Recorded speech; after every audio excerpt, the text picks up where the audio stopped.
Air filter যদি clean না করা হয় তাহলে এরকম কার্বোরেটরের ভিতরে প্রতিনিয়ত সূক্ষ্ম ধুলাবালি ময়লা জমতে থাকে। এয়ার ফিল্টারের এই ফোম নিয়মিত পরিষ্কার করা উচিত একটা নির্দিষ্ট সময় অন্তর অন্তর। আর এই এয়ার ফিল্টারটা পুরোপুরি ফোমটা কখনোই ক্লিন করা হয় নাই, এই জন্য গাড়ি থেকে পুরোপুরি খোলায় পরে নামাইলাম। নামায়, কারণ এটা বারবারই কার্বোরেটর খুব ময়লা হয়ে যায়। প্রথমে আপনি অনেক কিছুই যদি অ্যাডজাস্ট করেন, সব কিছু অ্যাডজাস্ট করেন, অ্যাডজাস্ট করার পরেও যদি কাজ না হয়, গাড়ি দম নিতে থাকে এবং পাওয়ার না পায়, তাহলে অবশ্যই এয়ার ফিল্টারটা পরিষ্কার করে নেবেন। এই জিনিসটা কখনো আমাদের চেক করা হয় না। মানে এটার এয়ার ফিল্টার খোলাটা অত ঝামেলা না, সাইড কভারটা খুলে 3টা স্ক্রুর মাধ্যমে এয়ার ফিল্টার নিমেষেই খুলে ফেলা যায়। কিন্তু এটার একটা স্ক্রু নষ্ট হয়ে যাওয়ার কারণে, জ্যাম হয়ে যাওয়ার কারণে এটার এখন কাইটা বের করতে হবে। তো এয়ার ফিল্টারের কন্ডিশনটা দেখাবো, এটার এয়ার ফিল্টারের কন্ডিশনটা কি আসলে ভিতরে। এই হলো অবস্থা টোটাল। অনেক সময় আমরা অনেক কিছুই অ্যাডজাস্ট করি, কিন্তু কোনোভাবেই গাড়ি শক্তি পায় না বা ভাগতে চায় না। মূল কথা হচ্ছে যে সবই ঠিক আছে, অনেক কিছু চেক করতে, কার্বোরেটর চেঞ্জ করতেছেন, কার্বোরেটর টিউন করতেছেন, প্লাগ চেঞ্জ করতেছেন, রেসিং সিডিআই হাবি জাবি চেন স্পকেট চেন এগুলো সবই চেক করা হচ্ছে, কিন্তু এয়ার ফিল্টারটা চেক করা হয় না। তাহলে কিন্তু ব্যাপারটা একদম মোটামুটি নায়ের বরাবর। মানে এই জিনিসটা হচ্ছে বাইকের সাকশন ব্রিদিং পয়েন্টের একটা ইম্পর্টেন্ট জিনিস। এখান দিয়ে আমরা যেমন শ্বাস প্রশ্বাস নেই, মোটর বাইক হচ্ছে এইখান দিয়ে ফ্রেশ এয়ারটা পেট্রোলের সাথে মিক্স করার জন্য টেনে নেয়। আর সাউন্ডেরও অনেক ইম্পর্টেন্স আছে এই এয়ার ফিল্টারের ক্লিননেসের উপরে, মানে পরিষ্কার পরিচ্ছন্নতার উপরে, বা এয়ার ফিল্টার আছে কি নাই এটার উপরে মোটর বাইকের ইয়ামাহা আরএক্স, তারপর সিডিআই অর্থাৎ 2 স্ট্রোক বাইকগুলোর সাউন্ড অনেকটা ডিপেন্ড করে। অনেক সময় আমরা সবকিছু অ্যাডজাস্ট করার পরেও প্রপার সাউন্ডটা পাই না আরএক্স এর। সেক্ষেত্রে অবশ্যই আপনাদের এয়ার ফিল্টারটা চেক করতে হবে। তারপরে গাড়ি দম নেওয়া, তারপর না ভাগা, মানে যেই পরিমাণ অ্যাক্সিলারেট করতেছেন ওই পরিমাণ যদি স্পিড আপ না হয়, তাহলে অবশ্যই এয়ার ফিল্টার চেক করতে হবে। এটা মূলত নিয়ম, কিছুদিন পর পর এয়ার ফিল্টার পরিষ্কার করা। আর অরিজিনাল এয়ার ফিল্টারটার দামও বেশি না, অরিজিনালটা লাগাইলে ভালো হয়।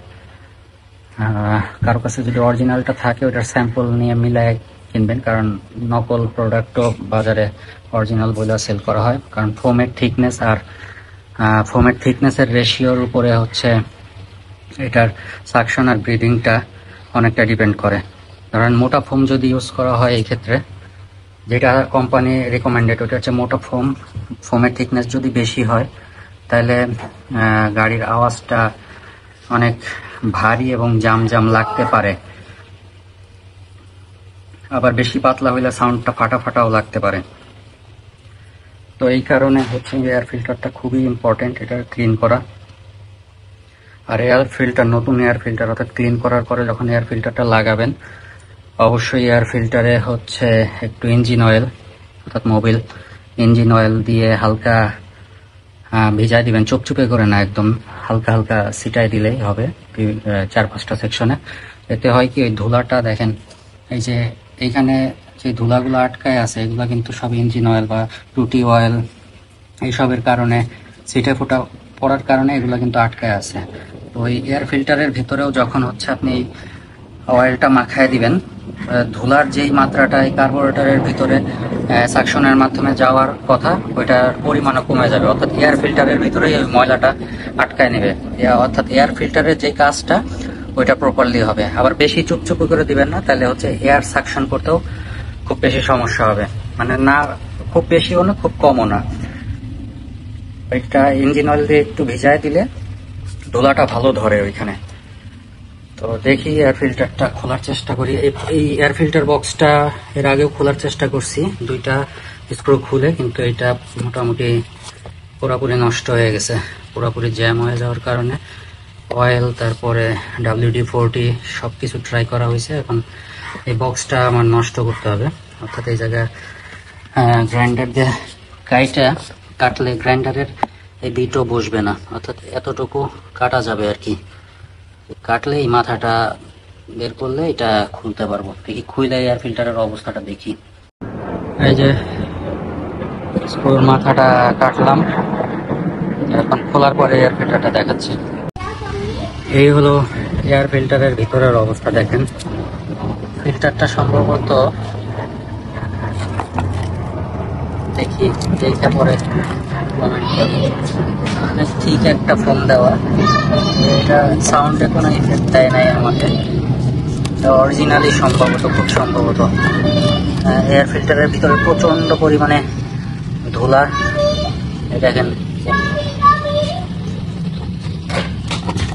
হালকা ধুলা যায়। এগুলা কিন্তু প্রতি সাকশনের সাথে এগুলা জোরে পিক আপ দিলেই কার্বোরেটর এগুলার টাইনা নেয়, যার কারণে প্রবলেম দেখা দেয়। আর আমি একটা জিনিস খেয়াল করছি, এর আগেও একটা নাট জাম হয়ে গেছিল, স্ক্রু জাম হয়ে গেছিল, সেইটা এই স্ক্রুটাই, অর্থাৎ এই বাম পাশের উপরের যে স্ক্রু, এটাই।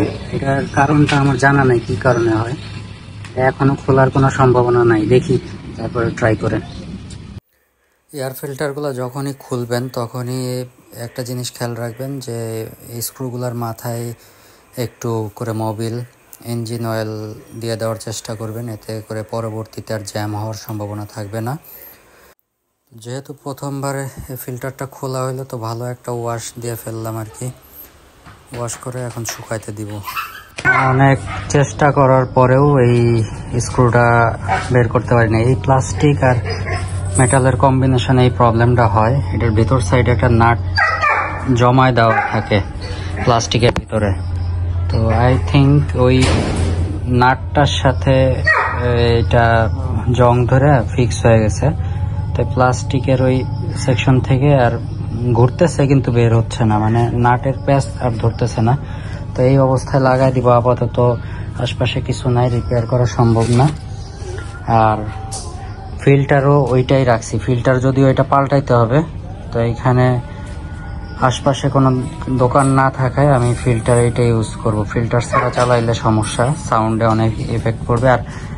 আর একটা ব্যাপার বলে রাখি, আপনারা কখনো যদি ফিল্টার না পান, ডুপ্লিকেটটা লাগানোর হচ্ছে একটা সলিউশন আছে, সেটা হচ্ছে হার্ডওয়্যারের দোকানে সাদা রঙের একটা পাতলা ফোম পাওয়া যায়। ওটা ঢালাইয়ের কোনো একটা কাজে ফাঁকা বন্ধ করার জন্য সম্ভবত ওই ফোমটা ইউজ করে, এরকম পাতলা, এই কালোটার মতোই কিন্তু সাদা পাতলা, ওইটা ডাবল করে ইউজ করতে পারেন, ওটার সার্ভিস বেশ ভালো। তো এখন যেটা বলছিলাম, একটু মোবিল দিয়ে দিতে হবে, মোবিলটা দিয়ে দিচ্ছি, বেশি দিব না, কারণ এটা আমি হাতের কাছে ফোম পাইলেই আমি আবার চেঞ্জ করে ফেলবো, ফিল্টার চেঞ্জ করে ফেলবো। এটা মাখায় দিতে হবে, আর হাত মাইখা যাবে দেখে আর টাচ করলাম না, আপাতত এইটাই যথেষ্ট। তো এখন এটা ফিক্স করে দিয়ে গাড়িটা স্টার্ট দিব।